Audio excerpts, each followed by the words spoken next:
एक अत्यंत महत्त्वाची बातमी आहे।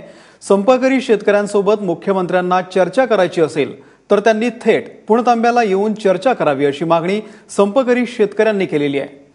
मुख्यमंत्री देवेंद्र फडणवीस यांनी तहसीलदारांमार्फत शेतकऱ्यांना मुंबईमध्ये येऊन चर्चा करण्याचा प्रस्ताव दिला होता। मात्र हा प्रस्ताव आंदोलक शेतकऱ्यांनी धुडकावून लावलाय। शेतकरी संपाच्या पार्श्वभूमीवरती पुणतांब्यामध्ये धरणं आंदोलन सुरू आहे। 25 तारखेपासून शेतकरी इथं आंदोलन करतायत। शेतकऱ्यांना कर्जमुक्ती करा, शेतमालाला हमीभाव द्यावा यासह अनेक मागण्या या शेतकऱ्यांच्या आहेत।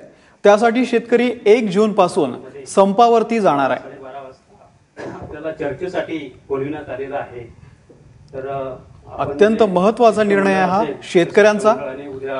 1 तारखेपासून शेतकरी संपावरती जाणार आहे।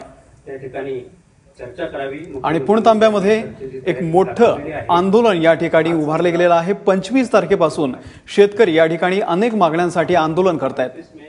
मुख्यमंत्र्यांचा प्रस्ताव शेतकऱ्यांनी धुडकावून लावलेला आहे। धरणं आंदोलन या ठिकाणी सुरुवात केलेली आहे। याचंही राज्य शासनाने दखल घेऊन माननीय मुख्यमंत्री महोदय यांचा नगर जिल्ह्यातल्या पुणतांब्यामध्ये शेतकरी चक्क संपावरती जाण्यासाठी ठाम आहेत। जिल्हाधिकारी कार्यालयाने आम्हाला या ठिकाणी येऊन आंदोलनकर्त्यांना निरोप देण्यासाठी सांगितलं की उद्या माननीय मुख्यमंत्री यांच्या दालनामध्ये 12-12:30 चर्चा करायची असेल तर मुंबईला या असा तहसीलदारांमार्फत मुख्यमंत्र्यांनी निरोप दिला होता शेतकऱ्यांना। परंतु हा जो निर्णय आहे तो शेतकऱ्यांनी साफ धुडकावून लावलेला आहे आणि 1 जून पासून आपल्या मागण्यांसाठी शेतकरी संपावरती जाणार आहे। मुख्यमंत्री देवेंद्र फडणवीस यांनी तहसीलदारांमार्फत शेतकऱ्यांना मुंबईमध्ये येऊन चर्चा करण्याचा प्रस्ताव दिला होता।